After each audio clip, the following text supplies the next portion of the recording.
Morning, and there we are. I think we're live at last. I punched the wrong button, of course, because it's Tuesday. Everything happens on a Tuesday. Why did you make a mistake? Because it's Tuesday. Anyway, there's a little confirmation there. We're live now. Welcome to Mirador Television, and Paul Fowl will be with me very shortly. But first, one or two little bits and pieces that I think we should get out of the way. Let's just say here's a new intro, and an old face. So welcome to Mirador Television. And here we go. We kick off the morning.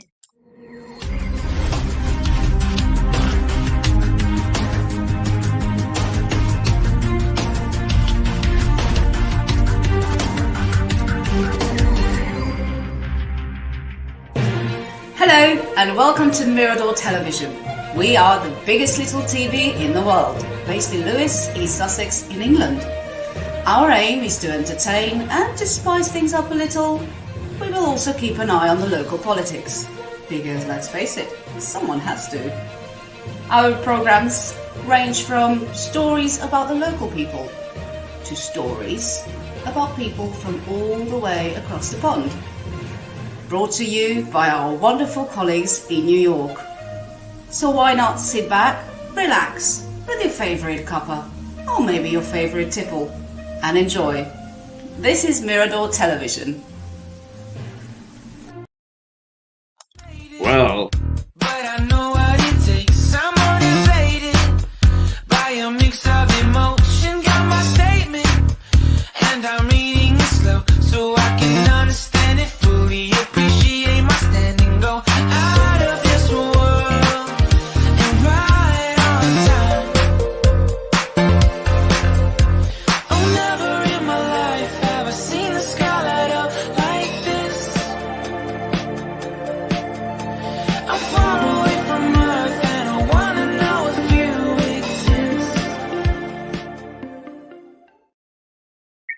Well, I'm out of bed. Let's see if he is. Good morning, Paul Fowl.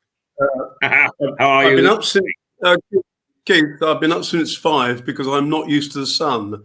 So it's such a surprise to get the sun early on that I'm actually, it's discombobulated my clock. Anyway, good morning. Well, you've already got a tan. Well, Look at that makeup. tan. Oh dear. The first bag of your thoughts from the ladies this morning. Right. Well, first of all, before we get around to what we're going to talk about this morning with Paul, which is the steel industry in Britain, if there is one left. And first of all, let's take a look at the news situation, because there are only two major stories really this morning.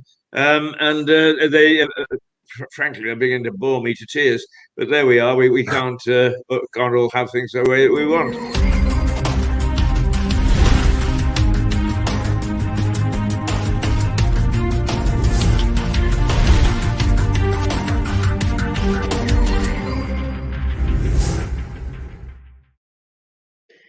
Well, you may want to get away from us because the two main headlines, of course, is Meghan's bombshell and going back to school. And if you want to get away from us, here are the newspapers: the Daily Mirror, worst royal crisis in 85 years. Wow! Palace. This is the Eye. Palace in crisis talks over racism allegation. Toxic accusations. What have they done? In the Mail. The Daily Telegraph: Duchess has shown courage, says Biden. Oh, wouldn't you? You can guarantee that somebody else from overseas has got to put their foot in something they know nothing about. I'm afraid. I'm almost ready to say, "Come back, Trump." The Guardian: Palace in crisis following devastating racism claim. The Metro: just the four of us now. Talking about Harry and Meghan and, of course, the little one that's on the way. The Daily Express: so sad it has come to this. The Daily Star: oh, this is lovely. Our telly broke at 8:59 p.m. last night. Did we miss anything? I have to say the Star has been absolutely magnificent throughout this thing. Treating it with what I think is not the disdain, but why we're getting. I mean, anybody would think that we'd got rebels at the palace gates. Bailey warns of fresh Bank of England fears over post-pandemic inflation. That's one for you in a little while, Paul. And the other one is thousands of British steel jobs at risk at Greensill files at risk as Greensill files for administration. So there are two there for you: Bank of England and Greensill, and all the other things that you dug up this morning. Now, what I want to do is just go over quickly the headlines because they say that, and now of course I've lost it because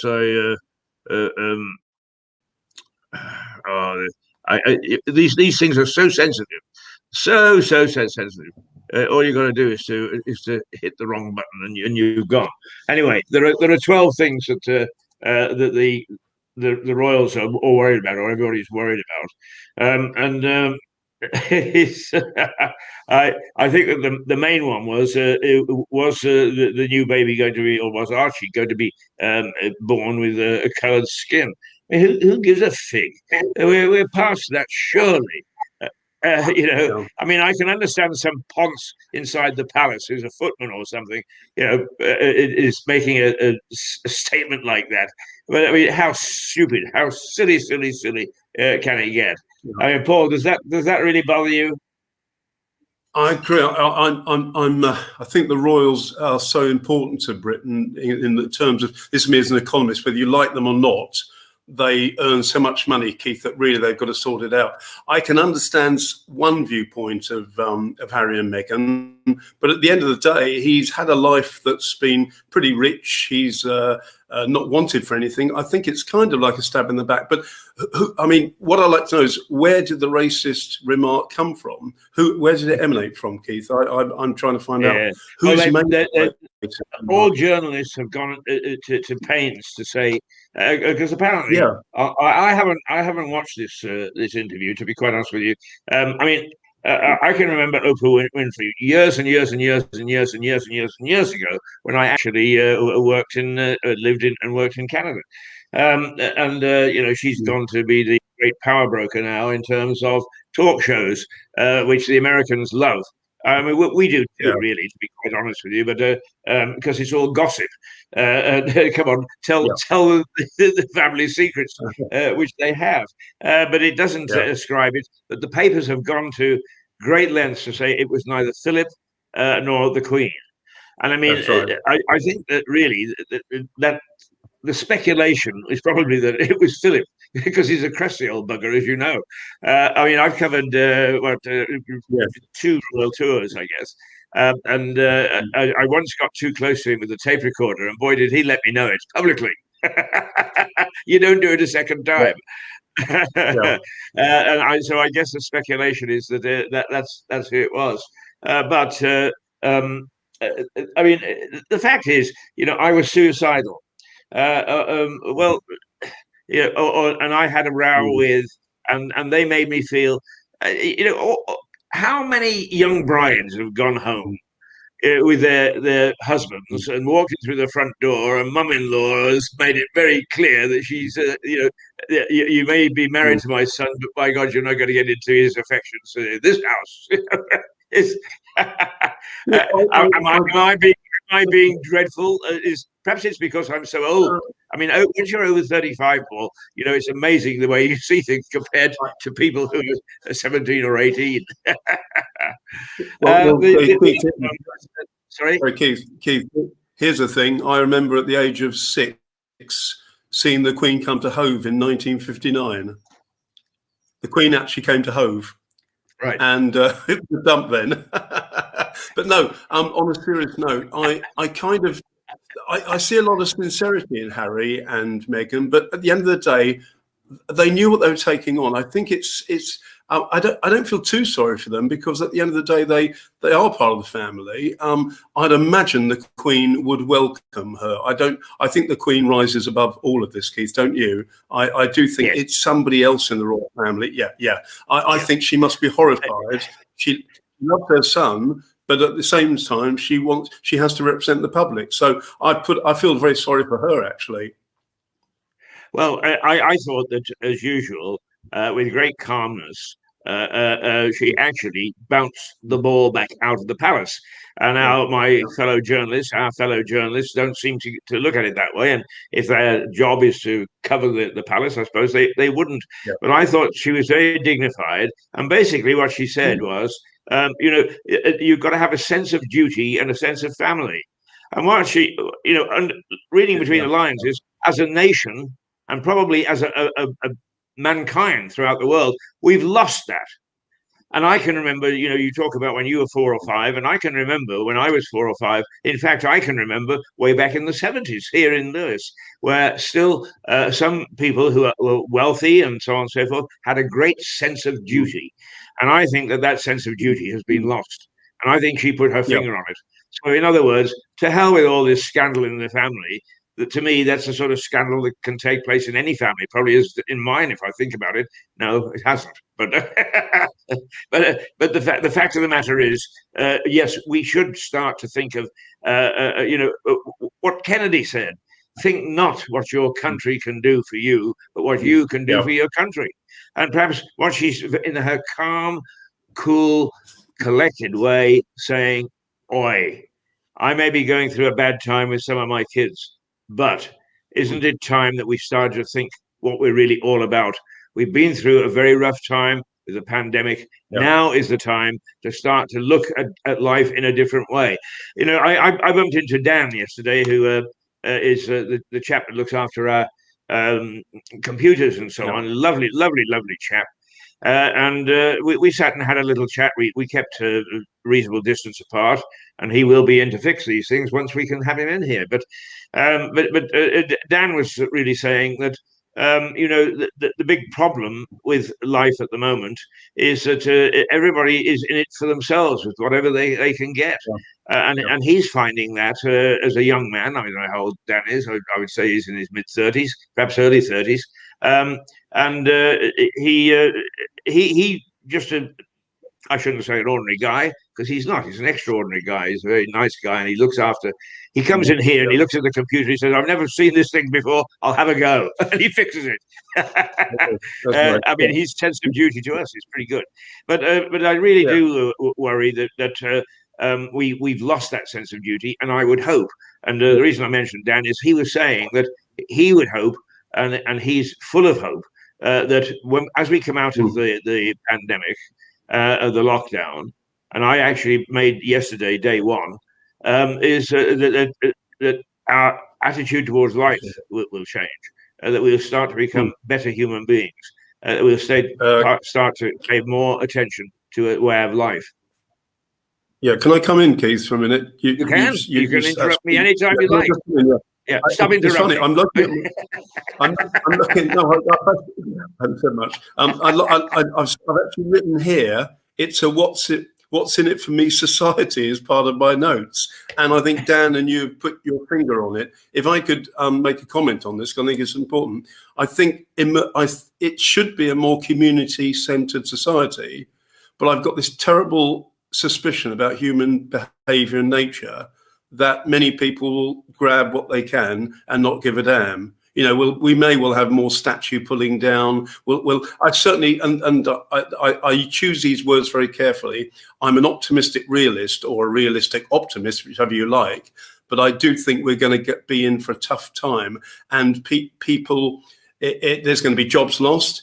And it's a question of what can the public take, Keith? Because I think the public's been through such an amazing warlike conditions that a lot of people will be really fed up. And if jobs are lost, what happens in this society? We've got to care for each other. We've got to look after each other. That's the only way. But I think most teenagers I speak to a lot around the country, is that they're confused. They don't think they're going to get they think they'll get a raw deal when they look at their parents. We're the baby boomers, Keith, and they're probably going to be very selfish.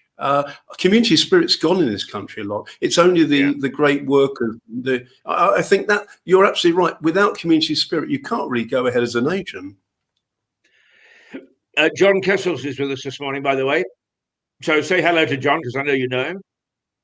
Hello, John. When you say he's good, he's on the mic. Yeah. I expect he'll come on with a comment or two in a moment or two. Right. Before we get too rebellious, and let me say, I do believe in the constitutional monarchy. It's the people that are involved in it, and a part of the constitutional monarchy, of course, is the House of Commons, the House of Lords, the local councils, and so on and so forth. I think it's not so much the system as a change in the people that get involved in that system. We are a society where people tend to rub their hands and say, let somebody else get on with it. Not good enough. We've got to start to be involved. And that's why I'm such a bloody loudmouth, yap, yap, yap, yap, yap, roar, roar, roar, roar, roar. And half of it is rubbish. But nonetheless, at least I'm saying something, and I wish other people would as well. Yeah. Now, the other story, of course, is back to school. And that is a non-story because I'm told that it all went almost faultlessly yesterday, that the children got back. Have you had any feedback on that, Paul? I know a few teachers nearby. It seems to have gone very smooth. I think the education department had long enough to sort this out, Keith, and it's welcoming after all. Now we've got at least some part of the population will be happy and relieved. But yes, it's been rather like the vaccine, Keith. It's been well handled. Yes, I mean, when it's come to the pandemic, I think I can't find too much fault with the government. The only thing that bothers me, and being a communicator, it bound to bother me, is you get, it doesn't matter whether it's locally or whether it's nationally, you get 10 different views from 10 people who are in positions of authority, so you haven't a clue what the hell the official position is. That if they can sort that out and just go through one spokesperson, which they used to with the old Central Office of Information before Tony Blair tampered with it. There's a man that bears a lot of responsibility for what goes on. Anyway, Paul, I'm looking outside. The sky is without cloud. The tree is not shaking this morning, but let's see what's coming up as far as the weather is concerned. Okay.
There we are, a posh weather now as well. Believe me, I beavered away yesterday on all sorts of things. But I have to say that we just need to be a bit careful about that weather forecast because for some reason the sound was a bit stuttery. Come back, Dan, all is forgiven, because that's the sort of thing we need him to sort out for us. It is a lovely day out there, and it is. Do watch out for a drop in temperature. because apparently it can happen. But other than that, it looks as if we are set fair for the day. And if the pubs were open, I'll tell you, Paul, we would whip around right after this program, and we would have our first cocktail at 8:30 in the morning. As it is, the government has got us taped. Right, now let's turn to you, because there are two things. First of all, the Bank of England warning about the economy. I'm sure that you'll have something to say about that. But first of all, most people don't think that we've got a steel industry left in this country. But it would appear that at the moment, that what we have got is under threat. What's your take on the latest on the financial collapse in the steel industry in this country? I've got about 15 reactions on it, Keith, and I'll go through them very quickly. Firstly, I think it's foreign owned, I believe, an Indian entrepreneur, which is, and we've had a similar thing in the past.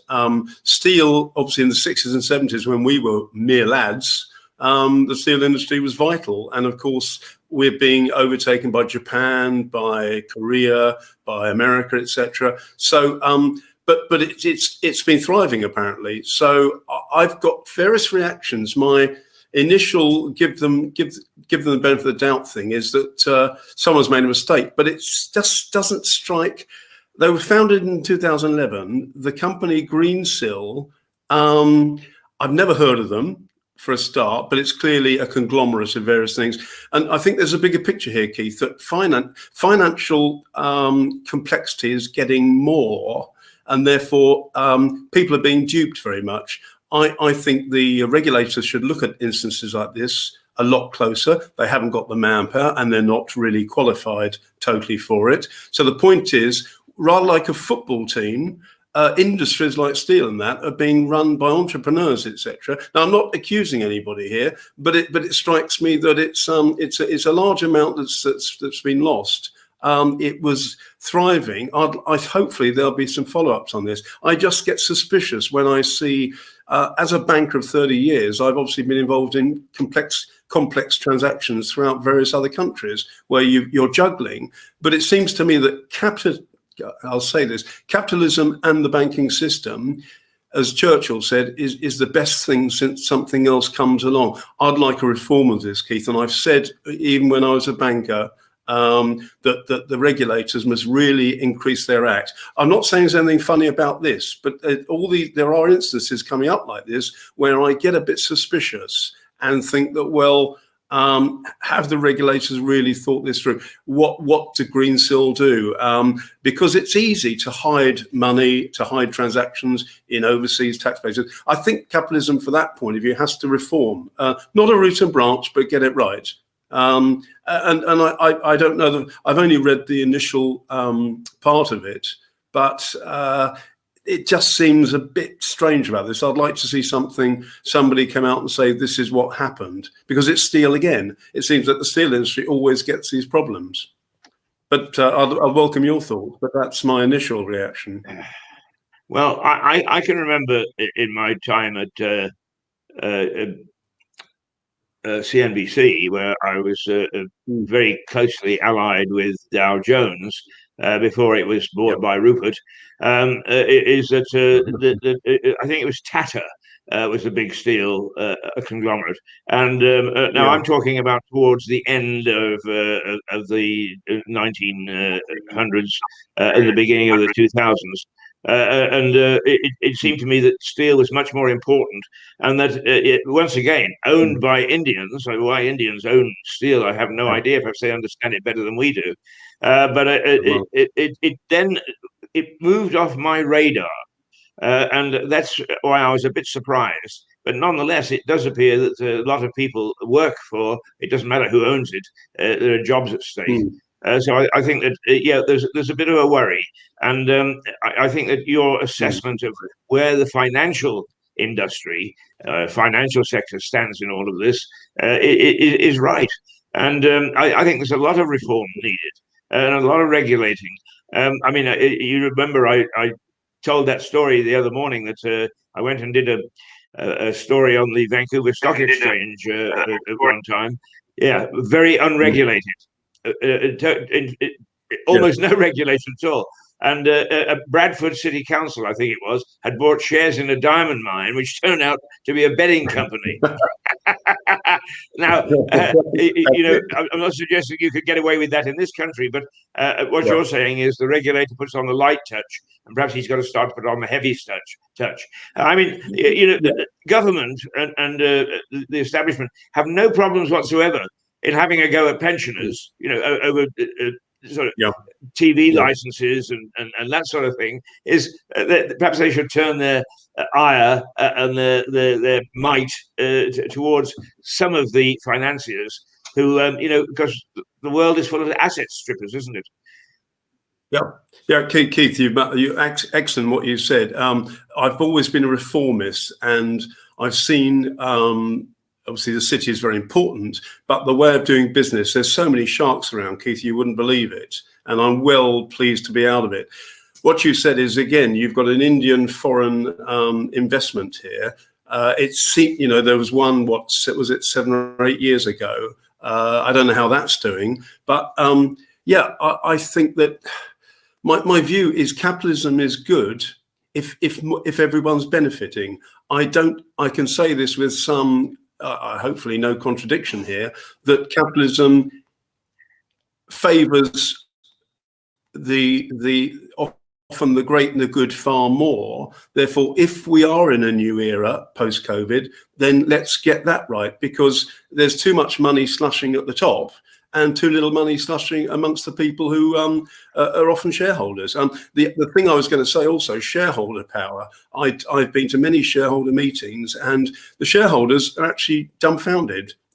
They say there's more information available for them, but really, I've worked on transactions that took 6 months, involving about 70 parties. Keith, we've got to make finance and life a lot more simple, because it's simply the clever clogs upstairs and in whether it's government or in major corporations are doing their best to make things difficult for the public to actually recognise it. Therefore, they make more money. So I am a capitalist, but I agree with what Churchill said. Capitalism is a good thing until something better comes along, and maybe we ought to reform it rather than throw it away. Yeah. So Churchill was very pragmatic, wasn't he? I mean, he would look at something and he would say, "Look, this is the best, like democracy. This is the best we've got until we can get something else." Yeah.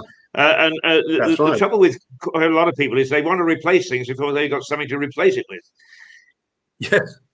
Yes. And don't look at me.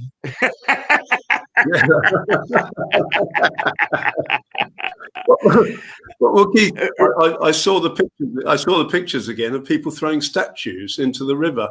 Why are they throwing statues of people who've actually accomplished something and were reformists? I find that's just idiots being spiteful. And personally, as an ex-policeman, they should be probably thrown into jail, in my view. But what's the point? I agree with you. Disgraceful. I mean, it was a whole bunch of nonsense from a generation. I mean, here in Lewis, we had Mad Jack Fuller. If you go into a bit further into East Sussex, you'll come across a lot of things that Mad Jack did, and he built a lot of follies. But he made all his money from slavery. He had plantations in West Indies, and they were left to him. So as a young man, I mean, I think he was about 21 or 22, he suddenly was very wealthy, and part of it was from slavery. Now, Mad Jack bought I think it's Bodiam Castle he restored. I've seen some of the menus that he put on for his villagers at Christmas time, and he was a very, very generous owner of his village. He funded the first lifeboat for Eastbourne, and likewise the first light tower. But what he also did was he supported and funded to a huge amount of money, if you converted it nowadays, is to a chap called Faraday. Now, most people, if you say Faraday, they'll look at you and think, who the hell's that? Well, Michael Faraday, Faraday it's a Faraday cage. It was all to do with electrons and so on and so forth, way back in the 1800s. And if he hadn't supported Faraday and Faraday hadn't done his research, we wouldn't have television today. And nobody could see you and I farting around, arguing about things that we know nothing about. Actually, Michael Faraday, we did study at school. That was, I don't think people would know about Michael Faraday, but fantastic what he did. What we're saying, Keith, is just like you can have benevolent dictators, you can have benevolent bosses, because the bosses are being paid well. I don't think the wealth of this country, considering what a good country we are and where we are in the economic league table, I can't see why the dividends and the money can't be shared around. And that's why I criticize many of the big companies I've met in the city, because they're not interested in the shareholder. Of course they're not. They're interested in power, at the expense of actually dispersing more money. So it's not a fair society. But was it ever fair, Keith? Well, I don't think society has ever been fair. But it's like Animal Farm. All animals are equal, but some are more equal than others. I do think that we've had periods when we've had a certain amount of equality, but it's never been totally a plain level playing field. Right, Paul, you and I are going to rest our tonsils for a moment or two because we've got our colleague Stephen Catlin here this morning, and we'll listen to him. Good.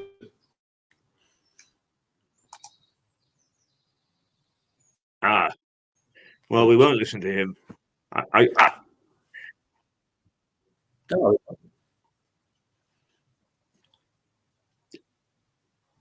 Stephen. It does.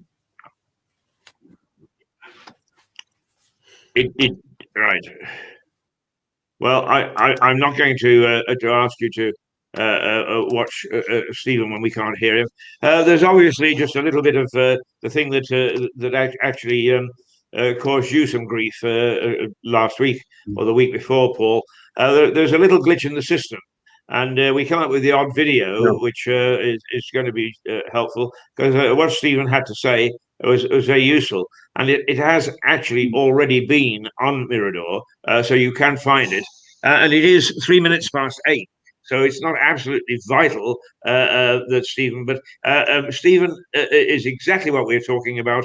Is local politics and local administration.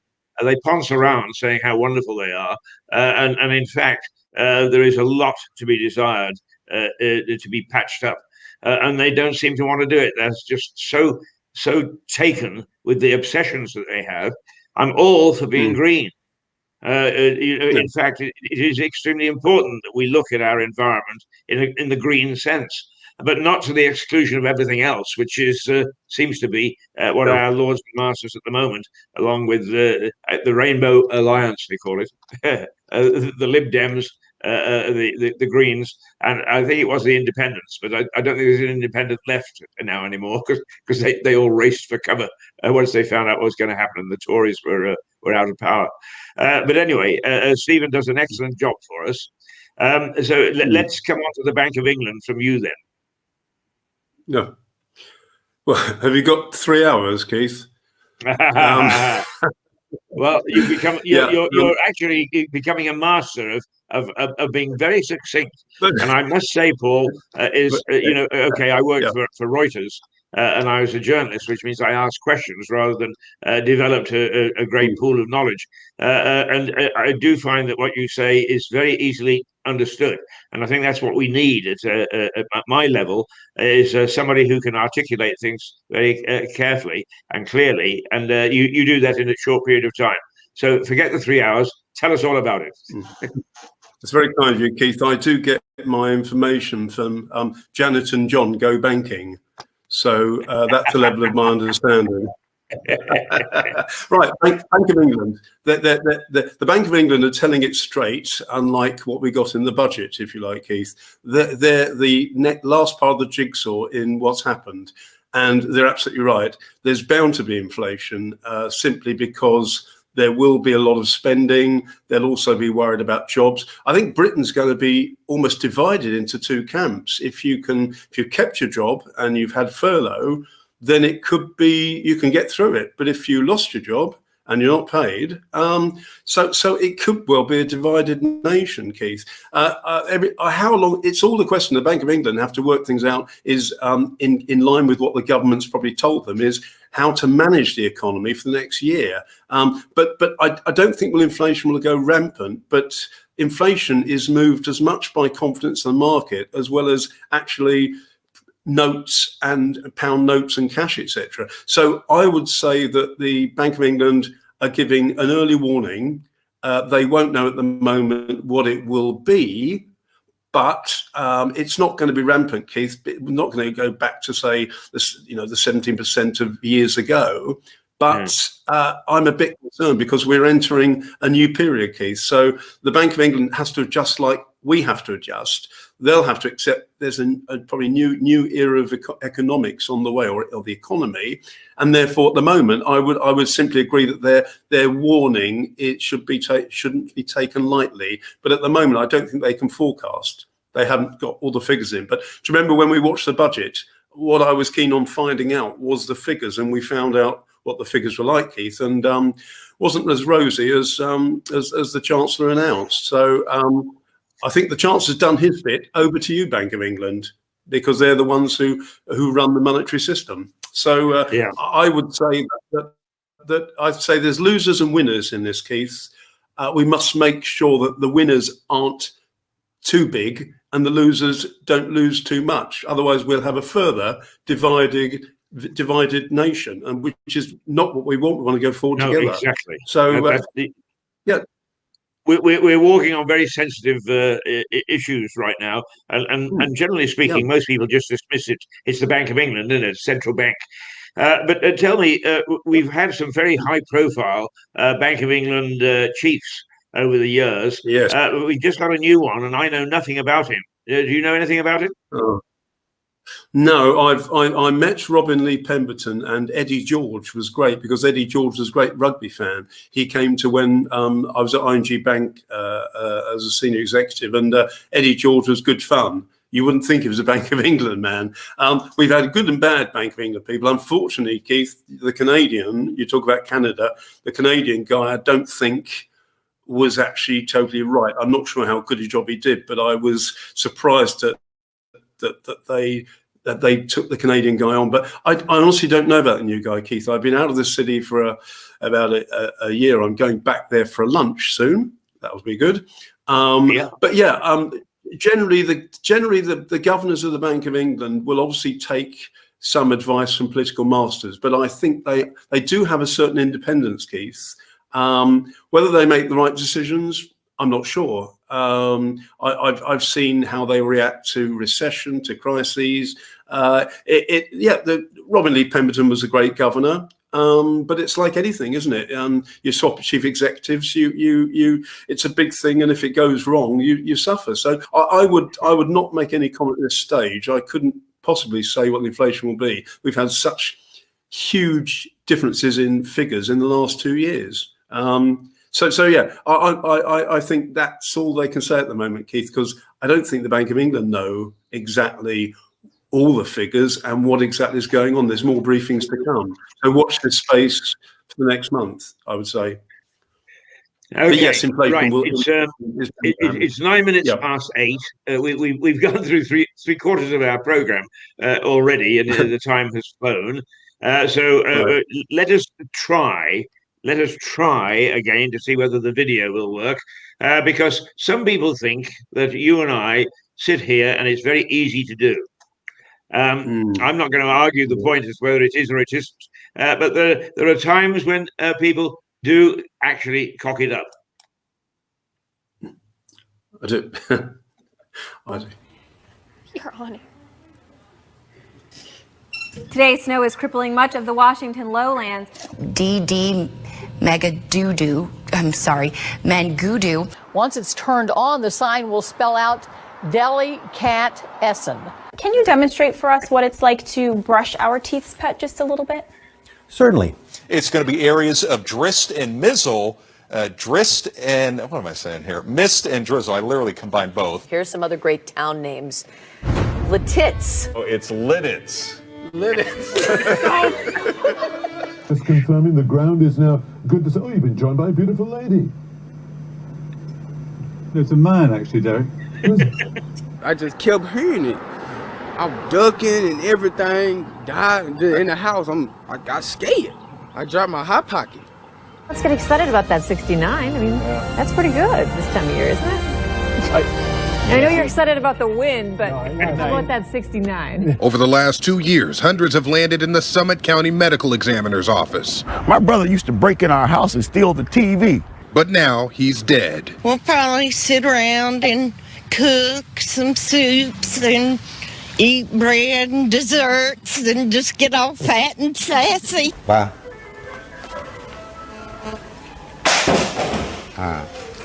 Như vậy thì A slight chance of some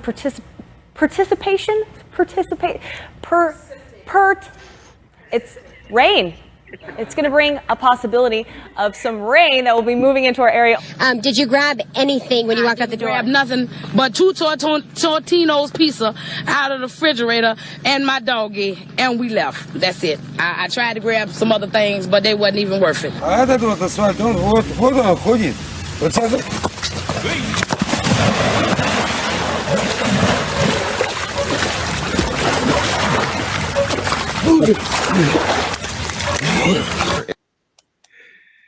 It ain't as easy as it looks, is it?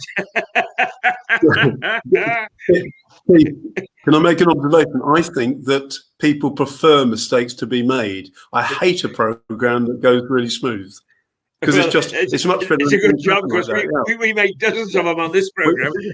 But you're absolutely right. I mean, I like to think that we're people. Oh, that's good. Participation for participation. Paul, I'm going to switch you, if I may, to the headline story about Meghan and the palace and so on and so forth. The papers are making it huge, as if it's a constitutional crisis and so on and so forth. I don't see it that way at all.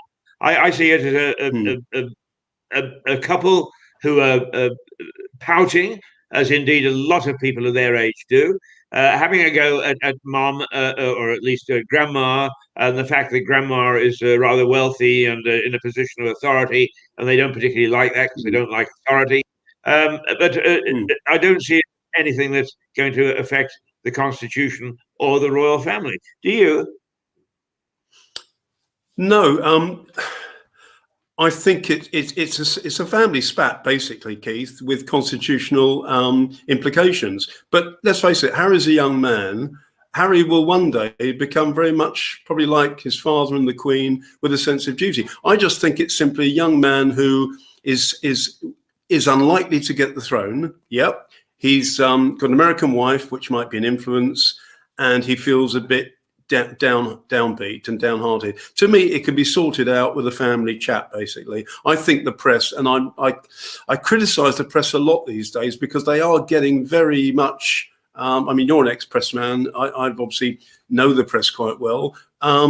It worries me that they're trying to do this sensational story. What is it? It's a family spat. Leave them alone for a start. I think people are looking for trouble so that they can say, well, look, there you go. We told you all along. William and Meghan can sort their own lives out. I think they just feel disaffected. He feels unloved, but the Queen, I'm sure, loves him as much as the other children. I don't hold the Queen at any responsibility. She apparently, even the press agreed she was welcoming to Meghan. I think it's a spat, Keith, which has been blown up by the press. You know, if it was your next door neighbour and the town mayor and his wife, you wouldn't hear about it, would you? So I think it's just the glare of the press. I might, but most people wouldn't. Yeah. Well, so I mean, I've always been very sensitive about criticism of the media in the past. And as you know, I've traveled half the world trying to set up and support in many countries independent media. In other words, one that isn't subject to the state. But in the West, media is very, very subject to very wealthy people who have they pull the strings, particularly in America, but it's as true in this country as well. But the other thing is that we've now got the youngsters who don't want to learn about the industry. They think that if they just tap into the internet, that it'll give them everything. And that's where we've got this deluge of fake news. It's easy for anybody to put things up, and a lot of the younger people fall for it. And with the best one in the world, even the best editor can't keep his eye on absolutely everything. So I do think that the media is in a bit of a mess. Yeah, it needs sorting out a wee bit. We can sort it out if anybody come and ask us. I doubt if they're going to, Paul. we tell it how it is. We tell it how it is, Keith. That's what we've got to do. Sorry, go on. It's 17 minutes past 8 now. And if you wonder what other people watch, you're watching us. But here are just one or two, very, very quickly, one or two things that went viral around the world. This is really what people are watching in their millions. A bit amusing.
Well, there you are. You see, here we are, terribly serious chaps, trying hard to impart great knowledge to the public, and that's what they're watching around the world. And that's in March.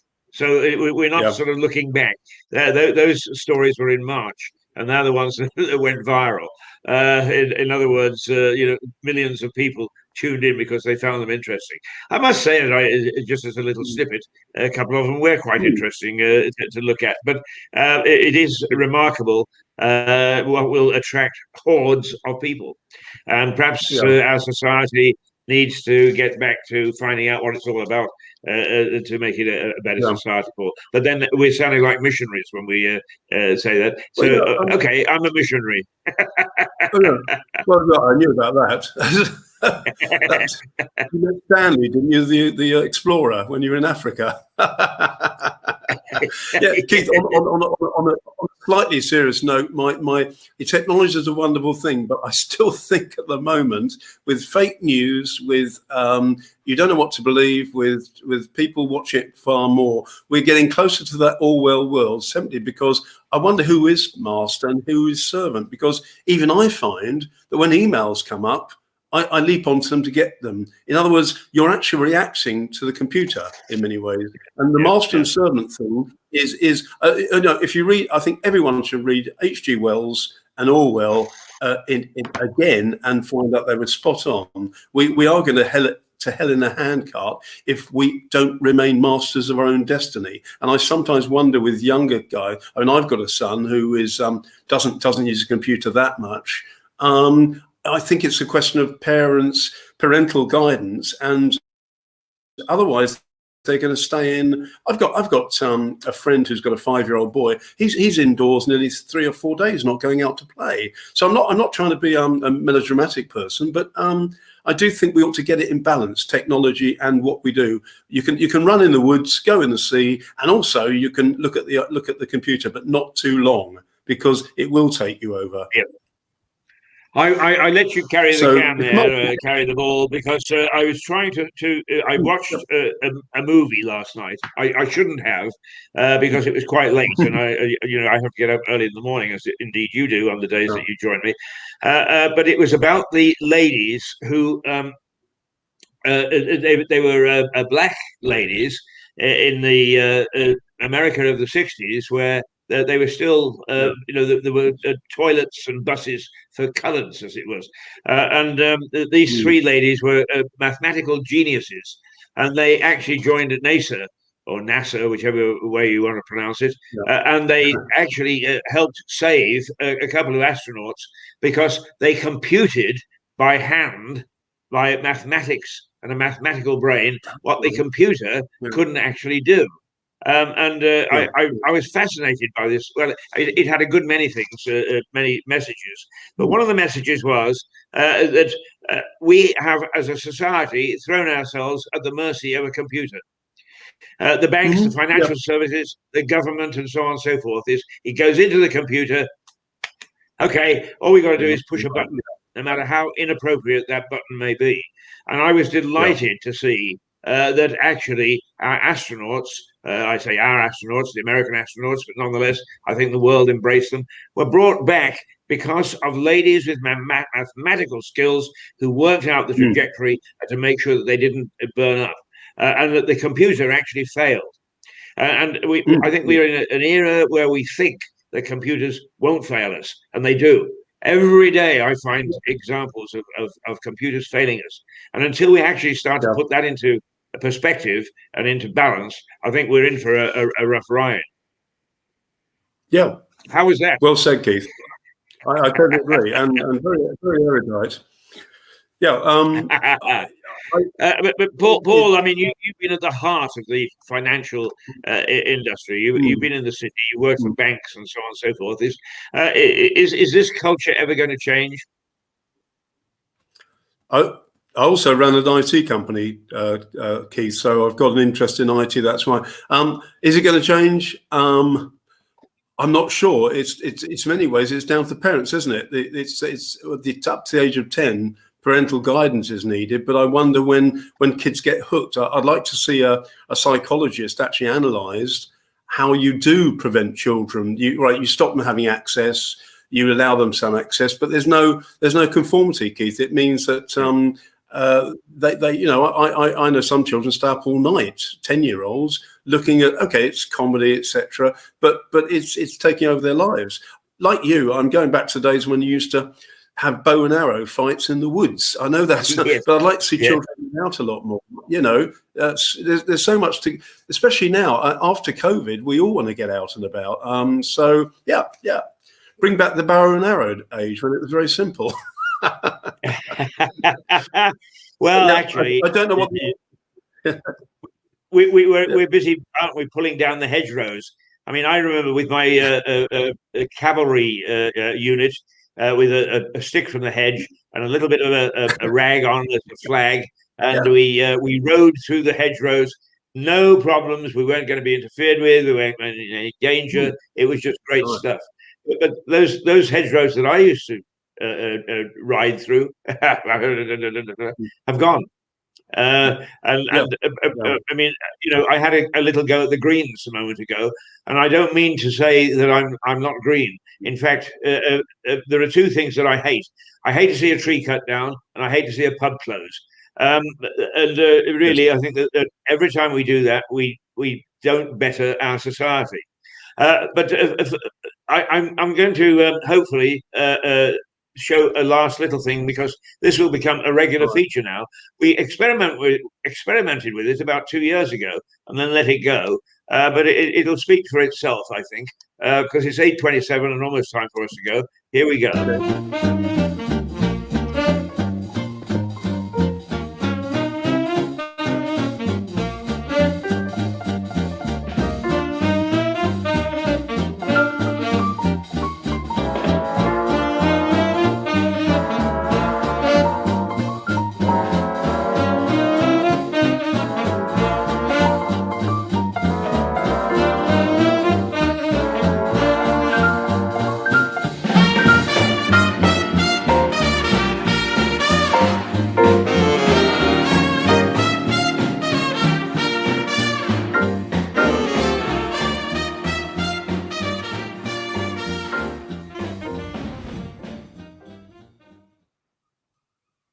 Well, now, part of that is missing, and that's what happens when. Sorry, Paul. Part of that is missing, and that's what happens when you put it together the last thing in the morning. But that's a series that we call the Lewis Consul. Consul. All right. Consul. And we like to the little chap in the blue bib and the weather hat is the consul, and his acolytes who. The rest of the thing was where they actually throw somebody out of a house for not paying their council tax, and the consul says he's not the sort of chap that I will meet at a cocktail party. You see, so I will get that one. We can replay that tomorrow or Thursday when you're back, because it's great having you on. We have a bit of fun while discussing important issues. And perhaps bit by bit, people will realise that we're not all lather and flather and so on and so forth. That we are fairly serious chaps, but with a little bit of a sense of humour, and the fact that we do need to gently poke fun at our establishment. So, Paul, it's now 29 minutes past. It's almost time for us to go. How about you having the last word? Okay, last word on the Green Party, and I've said this to them. The Green Party is really the Green lobby. No. This is actually I'm happy to say this. The Green Party is actually the Green lobby. It's not a proper party, but they're well intentioned. But we're all green at heart. So there you go. A good word. Okay. A good green word. We'll be back tomorrow. If you see some interruption from time to time in Mirador, we are going through a bit of bad time at the moment, because we anticipated that we might get a little bit of support from either the community or the government, and we ain't.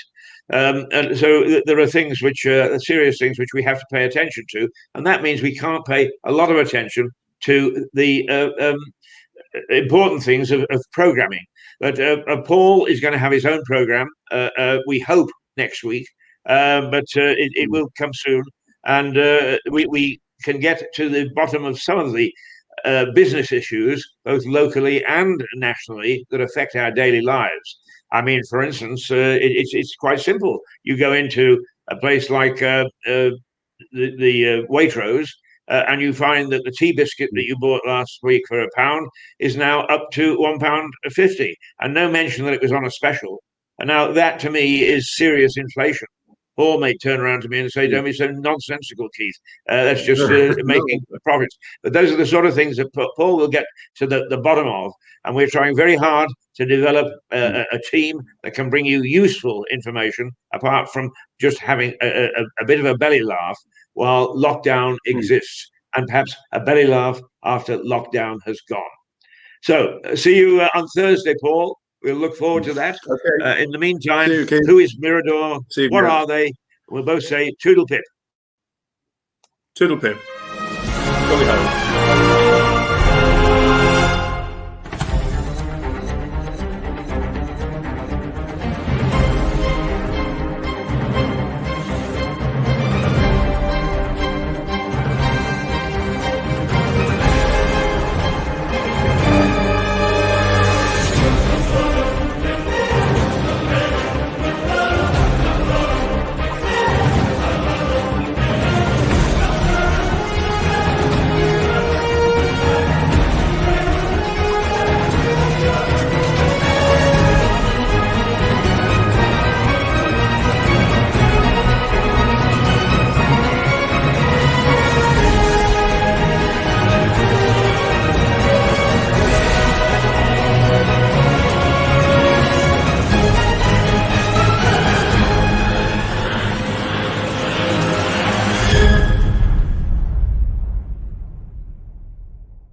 Toodles.